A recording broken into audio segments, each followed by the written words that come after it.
All right, so today we're going to be diving deep into benzodiazepines and barbiturates. Oh, You know those medications that people often get for anxiety and sleep issues? yeah, You sent over some fascinating articles and university lecture notes. right. And clearly you're ahead of the curve on this one. Yeah. But I bet you didn't know this. Okay. Over 30% of opioid overdoses also involve benzodiazepines. Wow. That's a pretty chilling statistic, right? It is, yeah. So today we're going to unpack all of that. Right? We'll trace their history, Yeah, okay. delve into the brain chemistry, explore both the medical uses Right. and the potential for addiction, Yeah. and try to connect the dots on why that 30% statistic is so alarming. A great place to start is with a bit of history. Okay. It might surprise you to learn that barbiturates have been around since the 1860s. Wow, that's ancient history in the world of medicine. Right. And back then, they were used for almost everything. Oh, wow. From calming nerves to inducing comas. Wow. But then came the 1960s, and benzodiazepines entered the scene. Okay. Initially, they were hailed as a safer alternative to barbiturates, Okay. particularly for anxiety and insomnia. Safer, huh? But from what I've been reading in your sources, it seems like that safer label might have been a bit premature. Absolutely. Okay. Both classes of drugs carry significant risks, Right. particularly for misuse and addiction. Okay. To understand why, we need to delve into the fascinating world of brain chemistry. Okay. Both benzodiazepines and barbiturates target something called the GABA system. Okay. Now, you mentioned in your notes that you were interested in how this all works. Yep. So let me try to break it down for you. Okay. I'm all ears. Okay, so think of your brain as a car speeding down a hill. Okay. GABA is like the brakes, Okay. helping you slow down and stay in control. All right. Now, imagine these drugs come along and they make those brakes super strong, Okay. slowing everything down, maybe a bit too much. Right. That's essentially what benzodiazepines and barbiturates do. They enhance GABA's effects, making the brain less responsive to stimulation. So it's like they're putting the brain in super slow motion mode. Exactly. And that's where those feelings of relaxation and sedation come from. Exactly. But here's where things get really interesting. Okay. And this ties back to your question about the potential for addiction. Okay. Enhancing GABA indirectly triggers the release of another neurotransmitter, Okay. dopamine. Dopamine. Yeah. That's the brain's reward chemical, right? Yes, The one that makes us feel good and crave more of whatever triggered it? you got it. Okay. And this is where the addictive potential comes in. Right. It's not just the calming effect of enhanced GABA, Okay. but also that surge of dopamine that makes you feel good and want to repeat the experience. All right. The brain essentially learns to associate these drugs with pleasure and reward. Okay, that makes sense. Yeah. But one thing I've been wondering about, and this came up in one of the articles you sent, is whether this dopamine connection is unique to benzodiazepines and barbiturates, Right. or if other drugs work the same way. Yeah. Because, let's face it, addiction isn't limited to these two drug classes. That's a great question. Yeah. And it speaks to a fascinating aspect of addiction research. Okay. While the specific mechanisms might differ. Right. Hijacking the dopamine system seems to be a common strategy for many addictive substances. Wow. Think opioids, cannabinoids, even alcohol. Right. They all seem to manipulate dopamine in one way or another. So it's not just about the drug itself, Right. but how it messes with the brain's reward circuitry. Exactly. That's pretty mind-blowing. Yeah. But it also raises some important questions. Okay. For example, if all these different drugs are tweaking the same reward pathway, Right. does that mean addiction is essentially the same regardless of the substance? That's a debate that's still ongoing in the scientific community. Okay. While there are certainly shared mechanisms, the specific ways in which different drugs affect the brain Right. and the resulting behavioral and psychological effects can vary quite a bit. Okay, so we've got these two drug classes, Right. benzodiazepines and barbiturates, Yeah. both messing with GABA and dopamine in similar ways. Right. But they're prescribed for different reasons, right? Yeah. What are their legitimate medical uses? Yeah, so their applications do differ. Okay. Benzodiazepines are commonly prescribed for anxiety, Okay. insomnia, Right. and managing alcohol withdrawal. Okay. They can also be used to control seizures in certain cases. Okay. Barbiturates, on the other hand, are less common these days, Okay. but still have their place in treating severe insomnia, Okay. specific types of seizures, Okay. and as an anesthetic for some surgical procedures. Interesting. Yeah. That makes sense. Yeah. But then there's that other side of the coin, the misuse. Right. Remember that statistic we talked about earlier about how over 30% of opioid overdoses also involve benzodiazepines? What makes these drugs so susceptible to misuse, in your opinion? I think it comes back to those effects we discussed. Okay. Relaxation, sedation, Right. and even euphoria. Right. These can be highly desirable for non-medical reasons. Right. People might take them recreationally Right. or to self-medicate for underlying mental health issues, Okay. often without realizing the risks involved. So it's like people are chasing that feeling of calm or escape, Right. but they end up on a dangerous path. Exactly. And I imagine that's where the risk of dependence and addiction really kicks in. You're absolutely right. Okay. And this is where we need to start talking about the risks associated with these drugs. Okay. Because while they have legitimate medical uses, Right. they also come with a significant potential for harm, Okay. especially when misused. So let's talk about the risks. Okay. What are we looking at here? Yeah. What are the potential downsides of using these drugs, Right. both in the short term and the long term? Yeah. Well, the risks can be categorized into two main areas. Okay. Acute risks, Okay. which are those that occur immediately or shortly after taking the drug, Right. and chronic risks, Okay. which develop over time with prolonged use. So let's start with the acute risks. Okay. What are some of the immediate dangers associated with these drugs? Even at prescribed doses, Okay. you can experience drowsiness, dizziness, Right. slowed reaction times, Okay. and impaired coordination. Right. That's why it's so dangerous to drive or operate machinery while taking these medications. Yeah, that makes perfect sense. Yeah. It's like your brain and body are just not operating at their normal speed. Right. But what about if someone takes a higher dose than prescribed? Yeah. That's when things can get really dangerous, right? Absolutely. Okay. At higher doses, the effects become much more pronounced. Right. You can experience confusion, Okay. disorientation, slurred speech, Right. loss of coordination, Okay. and even loss of consciousness. And in extreme cases, Okay. especially when combined with other substances like alcohol or opioids, Right. an overdose can lead to coma or even death. Wow, that's scary stuff. Yeah, And I imagine the risks are even greater if someone mixes these drugs with alcohol, right? definitely. Right. Both benzodiazepines and barbiturates are central nervous system depressants, Right. just like alcohol. Okay. So when you combine them, Yeah. their effects are amplified. Okay. And the risk of respiratory depression, which is Yeah. basically slowed or stopped breathing, Okay. increases significantly. So it's like a double dose of slowing down the brain and body, Right. which can be fatal. Exactly. That's a really important point to remember, Yeah. especially given how common it is for people to mix alcohol with other substances. It is a dangerous combination. Right. And unfortunately, it's all too common. Okay, so we've covered the acute risks, Right. things like impaired judgment, Yeah. increased risk of accidents, Right. and the potential for overdose, Yes. especially when mixed with alcohol or other drugs. Correct.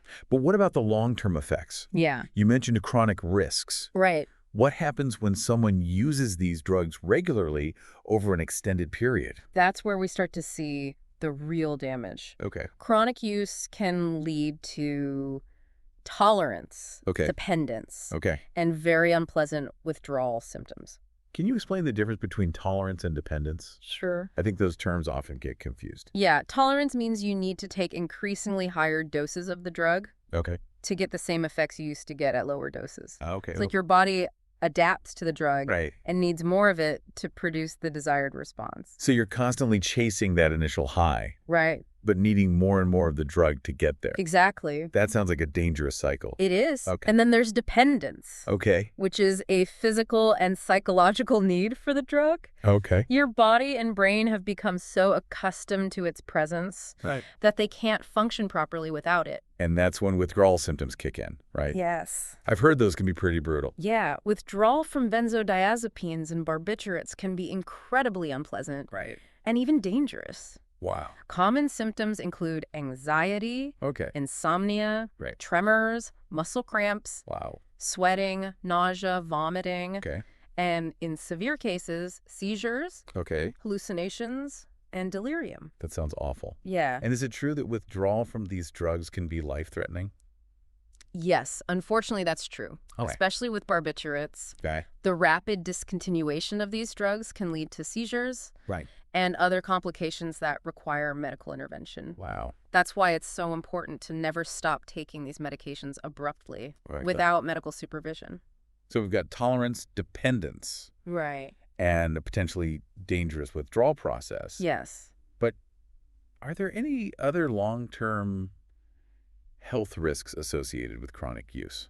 I'm guessing these drugs don't just affect the brain. Right. They probably have impacts on other parts of the body as well, right? You're right to be concerned. Okay. Chronic use of these drugs can have cascading effects throughout the body, Okay. impacting various systems and organs. Right. We've already touched on the brain, Yeah. but let's look at some other areas. Okay, I'm all ears. Okay. This is where it gets really interesting, how these drugs might be quietly wreaking havoc on our bodies without us even realizing it. One of the most immediate concerns, Okay. as we discussed earlier, is respiratory depression, Right. especially with barbiturates. Right. We talked about that in the context of overdose risk. Yes, But is that a risk even with long-term use at lower doses? it can be, Okay. particularly for people with pre-existing respiratory conditions. Okay. These drugs can suppress the respiratory drive, Okay. meaning the brain doesn't send as strong a signal to the lungs to breathe. Right. Over time, this can lead to chronic breathing problems. So it's not just the risk of acute respiratory failure, Right. but also the potential for these drugs to contribute to long-term respiratory issues. Exactly. That's pretty concerning. It is. Okay. And it doesn't stop there. Okay. Chronic use can also lead to cardiovascular problems. Oh, wow. Think low blood pressure, Oh, irregular heartbeat, right. and an increased risk of heart attack or stroke. Wow. It's like Wow. one system gets disrupted Yeah. and it triggers problems in another, Right. a real domino effect. That's often the case with chronic drug use. Right. It's not just one organ or system that's affected, it's the whole body. Wow. We also see impacts on the digestive system, Oh, no, not stomach problems too. I'm afraid. So Okay. chronic use can lead to persistent nausea, Yeah. constipation, Right. and even liver damage in some cases. This is starting to paint a pretty bleak picture of the long-term consequences of chronic benzodiazepine and barbiturate use. It's important to remember that these risks are associated with chronic long-term use, and they don't affect everyone equally. Right. Everyone's body chemistry is different. Right. And there are probably genetic factors involved as well. There are. But even so, the potential for serious health problems is definitely there. Yes, And it's something to be aware of. absolutely. Okay. And we haven't even touched on the cognitive impacts yet. Right. We talked earlier about how these drugs can affect memory and concentration in the short term, Yeah. but what about long-term cognitive effects? Yeah, I'm curious about that. Okay. Does long-term use of these drugs actually cause lasting damage to the brain? There's a growing body of research suggesting that chronic use, particularly of benzodiazepines, Right. has been linked to an increased risk of dementia later in life. Wow. And even in younger people, Okay. it can lead to more subtle cognitive decline, Right. affecting memory, attention, and executive function. That's really concerning. Yeah. So on top of all the other risks, you could potentially be increasing your risk of cognitive impairment and dementia. It's a possibility, Wow. and one that we need to take seriously. Okay. More research is needed to fully understand the long-term cognitive effects of these drugs, Oh. but the evidence we have so far is certainly cause for concern. So we've got respiratory issues, Right. cardiovascular risks, Mm-hmm. digestive problems, Yes. potential cognitive decline. Yes. And we already talked about the psychological impacts, Right. like addiction and withdrawal. Exactly. Is there anything else we should be aware of in terms of long-term health risks? Well, prolonged use can also disrupt hormonal balance. Hormones. Yeah. How do these drugs affect our hormones? They can interfere with the production and regulation of various hormones, Okay. including those involved in sleep, Right. mood, and sexual function. So not only can these drugs disrupt your sleep in the short term with their sedative effects, Right. but they can also mess with your natural sleep-wake cycle over time Exactly. by impacting hormone production. Precisely. And the hormonal disruptions can also contribute to sexual problems, Right. like decreased libido and erectile dysfunction. Yes, Wow, so it really is a whole body effect. it is. These drugs can potentially disrupt just about every system in the body if used long-term. Unfortunately, yes, Sobering thought, it is. and it underscores the importance of using these medications with extreme caution. Yeah, and only under the guidance of a healthcare professional. absolutely. I completely agree. Yeah. It seems like the risks outweigh the benefits in many cases, It can. especially when you consider the long-term consequences. Yeah. It's all about weighing the potential benefits against the potential risks Right. Right. and making informed decisions. Exactly. And that's where open communication with your doctor is crucial. Absolutely. If you're taking these medications, it's so important to talk to your doctor about any concerns you have, any side effects you're experiencing, Yeah. and any history of substance abuse. And if you're struggling with misuse or addiction, Right. it's essential to seek professional help. Oh, There's no shame in reaching out for support. right. There are resources available to help people get back on track. This deep dive has been incredibly informative, Good. but also a bit sobering. Yeah. It really makes you think twice about the medications we put into our bodies. It's important to be aware of both the benefits and the risks of any medication. Right. And these drugs are no exception. Knowledge is power, right? It is. The more we understand about these drugs, Right. the better equipped we are to make informed decisions about our health. Exactly. And that brings us to another important aspect of this conversation, Okay. which is the broader societal impact of these drugs. We're right. So let's shift gears then and talk about the bigger picture.